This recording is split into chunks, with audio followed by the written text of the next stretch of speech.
दोस्तों नमस्कार, हाजिर है एक बार फिर से आज की बड़ी और ताजा खबरों के साथ। बस आपसे निवेदन है, कृपया वीडियो को लाइक कर दें, चैनल को सब्सक्राइब कर लें और घंटी बटन जरूर दबा दें। यही पहली बड़ी खबर है, उपराष्ट्रपति ने दिखाई हर घर तिरंगा बाइक रैली को हरी झंडी, राहुल गांधी ने भी बदली डीपी। आपको बता दें कि उपराष्ट्रपति एम वेंकैया नायडू ने लाल किले से विजय चौक तक हर घर तिरंगा बाइक रैली को हरी झंडी दिखाकर रवाना किया। इस रैली में केंद्रीय मंत्री अनुराग ठाकुर, स्मृति ईरानी और मीनाक्षी लेखी समेत कई नेता शामिल हुए। इस दौरान सभी मंत्री हेलमेट पहने नजर आए। केंद्रीय मंत्री अनुराग ठाकुर ने कहा कि तिरंगा चंद गज का कपड़ा नहीं, बल्कि तिरंगे की ताकत 130 करोड़ भारतीयों को एकजुट करने की है। उन्होंने आगे कहा कि आने वाली पीढ़ियों को इससे संदेश दिया जा रहा है कि हम सब भारत को एकजुट रखेंगे, भारत को आगे बढ़ाएंगे और भारत को और मजबूत तथा ताकतवर बनाएंगे। वहीं केंद्रीय मंत्री स्मृति ईरानी ने कहा कि प्रधानमंत्री के आह्वान पर राष्ट्र का हर नागरिक एक तरफ आजादी के 75 साल को उत्सव के रूप में मना रहा है, तो दूसरी ओर पीएम का आह्वान है कि आगामी 25 साल संकल्पों से भरा हो,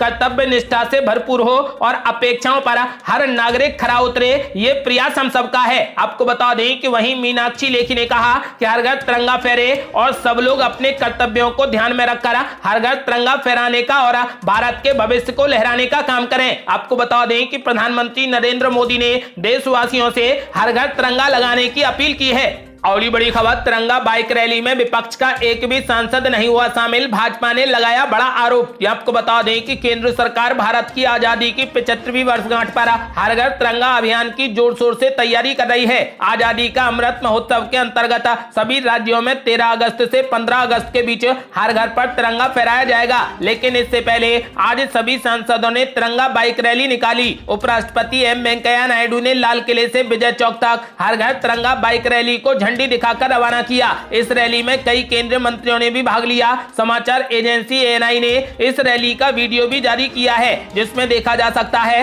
कि स्मृति ईरानी अपनी स्कूटी पर तिरंगा लहराते सबसे आगे दिख रही हैं। इसके अलावा इस रैली में केंद्रीय मंत्री मीनाक्षी लेखी भी दिखी। इस बीच भारतीय जनता पार्टी ने आरोप लगाया है कि तिरंगा बाइक रैली में विपक्ष का एक भी सांसद शामिल नहीं हुआ है। अगली बड़ी खबर, राहुल गांधी और प्रियंका गांधी ने भी बदली अपनी डीपी पर लगाई पंडित जवाहरलाल नेहरू की तस्वीर। आपको बता दें कि कांग्रेस नेता राहुल गांधी और प्रियंका गांधी ने सोशल मीडिया पर पूर्व प्रधानमंत्री जवाहरलाल नेहरू की तिरंगा वाली तस्वीर साझा की, तो बीजेपी नेता मनोज तिवारी ने तंज कस दिया। बीजेपी सांसद मनोज तिवारी ने कहा कि अब अगर तिरंगा में भी विपक्ष को बीजेपी दिखने लगी है तो क्या कहा जाए। उन्होंने कहा कि ये कहां लिखा है कि नेहरू जी ने तिरंगा उठा लिया तो अब राहुल गांधी तिरंगा नहीं उठा सकते। मनोज तिवारी ने आगे कहा कि आज राहुल गांधी के लिए हीरो बनने का मौका था, जिसे उन्होंने गवा दिया। आपको बता दें कि आज उपराष्ट्रपति ने तिरंगा बाइक रैली को हरी झंडी दिखाई, जिसमें विपक्ष का एक भी सांसद नहीं पहुंचा। राहुल गांधी और प्रियंका गांधी ने भी शिरकत नहीं की, जिसको लेकर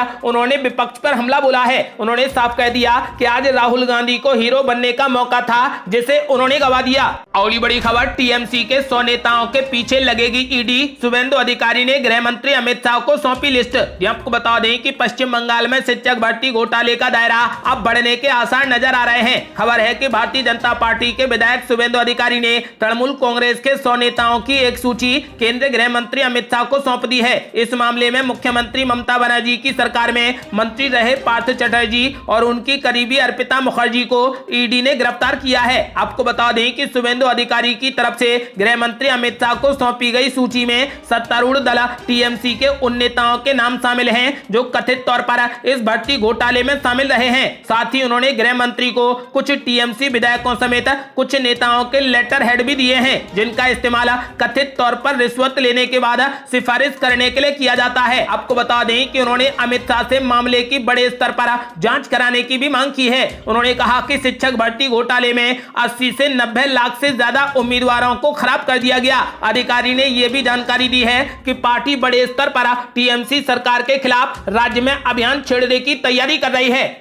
अगली बड़ी खबर, मायावती ने विपक्ष को एक बार फिर से दे दिया बड़ा झटका। राष्ट्रपति के बाद अब उपराष्ट्रपति चुनाव में भी एनडीए उम्मीदवार जगदीप धनखड़ को वोट देने का किया ऐलान। आपको बता दें कि बहुजन समाज पार्टी की प्रमुख मायावती ने राष्ट्रपति चुनाव के बाद उपराष्ट्रपति चुनाव में भी विपक्ष के खिलाफ अलग स्टैंड लेते हुए एनडीए उम्मीदवार के समर्थन का ऐलान कर दिया है। उन्होंने साफ कर दिया है कि बसपा एनडीए के उम्मीदवार जगदीप धनखड़ को वोट देगी। उपराष्ट्रपति पद के लिए 6 अगस्त को मतदान होना है।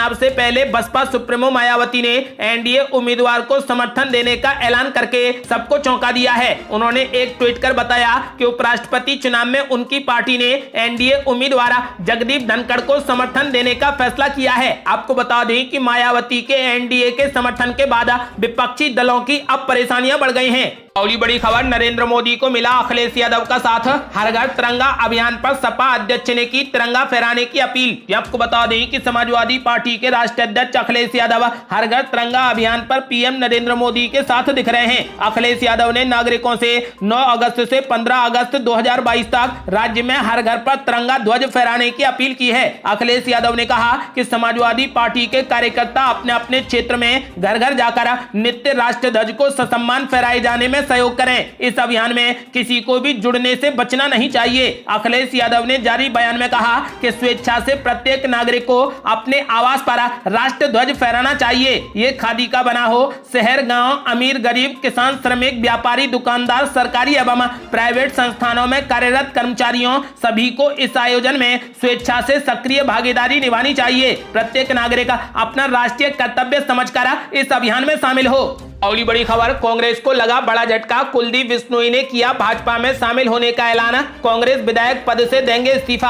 आपको बता दें कि हरियाणा की राजनीति में कांग्रेस विधायक कुलदीप बिश्नोई को लेकर जारी सस्पेंस अब खत्म हो गया है। उन्होंने खुद ही भारतीय जनता पार्टी का दामन थामने का ऐलान कर दिया है। कुलदीप बिश्नोई गुरुवार सुबह भाजपा में शामिल हो जाएंगे। इसकी जानकारी खुद उन्होंने ट्वीट के जरिए दी है। खास बात है कि राज्यसभा चुनाव में क्रॉस वोटिंग के बाद से ही उन्हें लेकर कई अटकलें जारी थी। कुलदीप ने मंगलवार को ट्वीट किया कि 4 अगस्त को वो भाजपा में चले जाएंगे। उन्होंने दूसरा ट्वीट करके कहा कि घायल तो यहाँ हर परिंदा है, मगर जो फिर से उड़ सका वही जिंदा है। वो मंगलवार को विधायक के तौर पर चंडीगढ़ में इस्तीफा दे देंगे ताकि उनका बेटा भव्य बिश्नोई भाजपा के टिकट पर आदमपुर उपचुनाव में उतर सके। आपको बता दें कि फिलहाल कांग्रेस को बड़ा झटका देते हुए कुलदीप बिश्नोई ने भाजपा में शामिल होने का ऐलान कर दिया है। अगली बड़ी खबर, हरियाणा के बाद कांग्रेस को तेलंगाना में भी लगा बड़ा झटका। विधायक राजगोपाल रेड्डी ने दिया इस्तीफा। आपको बता दें कि कांग्रेस को अब तेलंगाना में भी बड़ा झटका लगा है। विधायक राजगोपाल रेड्डी ने पार्टी को अलविदा कह दिया है। उन्होंने विधायक पद से भी इस्तीफे देने की घोषणा कर दी है। विधायक राजगोपाल रेड्डी अब बीजेपी में शामिल हो सकते हैं। कुछ दिनों पहले ही राजगोपाल रेड्डी ने केंद्रीय गृह मंत्री अमित शाह से भी मुलाकात की थी। उन्होंने कहा कि वो तेलंगाना राष्ट्र समिति यानी टीआरएस के खिलाफ लड़ने के लिए और नरेंद्र मोदी सरकार की प्रभावशीलता पर विचार करने के बाद विधानसभा में इस्तीफा दे रहे हैं। राजगोपाल रेड्डी ने आरोप लगाया है कि एक परिवार राज्य में शासन कर रहा है। मंत्रियों, विधायकों, विपक्षी नेताओं का कोई भी सम्मान नहीं है, इसलिए मैं इस्तीफा दे रहा हूं। आपको बता दें कि हरियाणा के बाद अब कांग्रेस को तेलंगाना में भी बड़ा झटका लगा है। तेलंगाना विधायक राजगोपाल रेड्डी ने कांग्रेस से इस्तीफा दे दिया है। अगली बड़ी खबर, ईडी के सामने संजय राउत की बोलती बंद, नहीं दे पा रहे कई सवालों के जवाब। आपको बता दें कि शिवसेना के राज्यसभा सांसद संजय राउत की गिरफ्तारी के बाद ईडी लगातार उनसे सवाल जवाब कर रही है। इस पूछताछ में संजय राउत ईडी के कई सवालों से परेशान हैं, जिनका उनके पास या तो कोई जवाब नहीं है या फिर वो जवाब देने से बचना चाहते हैं। आपको बता दें कि फिलहाल संजय राउत ईडी के हिरासत में हैं और ईडी ने उन पर पूरा शिकंजा कस लिया है। अगली बड़ी खबर, मुख्यमंत्री एकनाथ शिंदे ने किया बड़ा ऐलान। बोले, मैंने अपने क्षेत्र में इतना काम किया है कि मुझे चुनाव जीतने के लिए चुनाव चिन्ह की जरूरत नहीं। ये आपको बता दें कि महाराष्ट्र के मुख्यमंत्री एकनाथ शिंदे ने कहा कि लोगों द्वारा चुने जाने के लिए उन्हें चुनाव चिन्ह की आवश्यकता नहीं है। वहीं भाजपा से गठबंधन करने पर मुख्यमंत्री शिंदे ने कहा कि उन्होंने एक बार फिर शिवसेना का असली गठबंधन बनाया है। रैली में लोगों को संबोधित करते हुए मुख्यमंत्री एकनाथ शिंदे ने कहा कि किसने धोखा दिया, हमने या किसी और ने? हमने एक बार फिर शिवसेना का व्यवहारिक गठबंधन बनाया और ये सरकार लोगों की सरकार है। इसके अलावा उन्होंने कहा कि मैंने अपने निर्वाचन क्षेत्र में बहुत काम किया है, इतना कि मुझे लोगों द्वारा चुने जाने के लिए चुनाव चिन्ह की आवश्यकता नहीं है। मुख्यमंत्री शिंदे पुणे के दौरे पर थे। इस दौरान उन्होंने पुणे संभाग के अंतर्गत आने वाले 5 जिलों में विभिन्न विकास संबंधी परियोजनाओं की स्थिति की भी समीक्षा की। उन्होंने साफ कर दिया है कि उन्हें चुनाव जीतने के लिए किसी भी चुनाव चिन्ह की जरूरत नहीं है। और ये बड़ी खबर, मुख्यमंत्री योगी आदित्यनाथ और समाजवादी पार्टी के नेता रामगोपाल यादव की मुलाकात पर मचा सियासी बवंडर। आपको बता दें कि समाजवादी पार्टी के राष्ट्रीय महासचिव रामगोपाल यादव का सोमवार शाम मुख्यमंत्री योगी आदित्यनाथ के आवास पर जाकर उनसे मुलाकात करना यूपी में नए सियासी बवंडर की वजह बन गया है। अखिलेश यादव से सियासी नाता टूटने के बाद से और आक्रामक हुए उनके चाचा शिवपाल सिंह यादव और सुभाषपा चीफ ओम प्रकाश राजभर के तंज के बाद डिप्टी सीएम ब्रजेश पाठक ने भी इसे लेकर समाजवादी पार्टी की घेराबंदी की है। उन्होंने समाजवादी पार्टी पर तंज कसते हुए कहा कि सपा हमेशा से ही अपराधियों की पैरवी करती रही है। समाजवादी पार्टी ने अपराधियों का समर्थन किया है और सरकार किसी भी अपराधी बदमाश के खिलाफ नरमी नहीं बरतने वाली है। सोमवार शाम समाजवादी पार्टी के राष्ट्रीय महासचिव रामगोपाल यादव ने मुख्यमंत्री योगी आदित्यनाथ से मुलाकात की थी। इस दौरान रामगोपाल यादव भू माफिया रामेश्वर यादव और जागेंद्र यादव की पैरवी करने पहुंचे थे, जिसके बाद रामगोपाल यादव का एक पत्र भी सोशल मीडिया पर वायरल हो गया।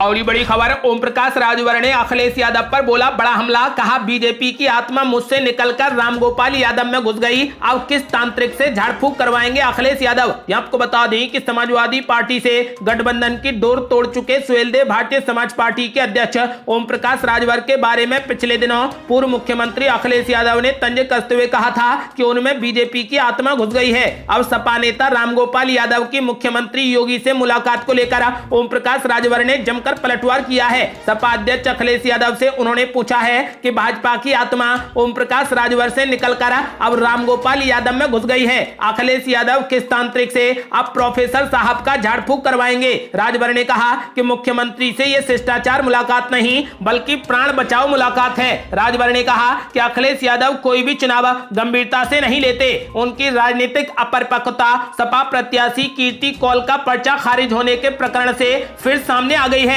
और ये बड़ी खबर, चुनाव से पहले फ्री के वादे यानी रेवड़ी कल्चर पर सुप्रीम कोर्ट हुआ सख्त, रोकने के लिए चुनाव आयोग और सरकार से मांगा सुझाव। आपको बता दें कि सुप्रीम कोर्ट ने देश भर में चुनाव से पहले रेवड़ी कल्चर को खत्म करने को लेकर सख्ती दिखाई है। कोर्ट ने एक बार फिर से कहा कि ये गंभीर मुद्दा है, चुनाव आयोग और सरकार इससे पल्ला नहीं झाड़ सकते और ये नहीं कह सकते कि वे कुछ नहीं कर सकते। सुप्रीम कोर्ट ने कहा कि सरकार और चुनाव आयोग इस पर रोक लगाने के लिए विचार करें। सुप्रीम कोर्ट ने फ्रीबी यानी रेवड़ी कल्चर से निपटने के लिए एक विशेषज्ञ निकाय बनाने की वकालत की है। कोर्ट ने कहा कि इसमें केंद्र, विपक्षी राजनीतिक दल, चुनाव आयोग, नीति आयोग, आरबीआई और अन्य हितधारकों को शामिल किया जाए। आपको बता दें कि फिलहाल अब इस जनहित याचिका पर 11 अगस्त को अगली सुनवाई होगी। ये थी अब तक की बेहद बड़ी खबरें। यदि आप भी चाहते हैं कि भारत जल्द से जल्द कोविड मुक्त हो जाए तो इस वीडियो को लाइक कर अपनी राय हमें कमेंट बॉक्स में जरूर दें। यदि आपने अभी तक हमारे चैनल को सब्सक्राइब नहीं किया है तो कृपया चैनल को सब्सक्राइब कर घंटी बटन जरूर दबा दें। जल्दी मिलते हैं बड़ी अपडेट के साथ, तब तक के लिए जय हिंद, जय भारत।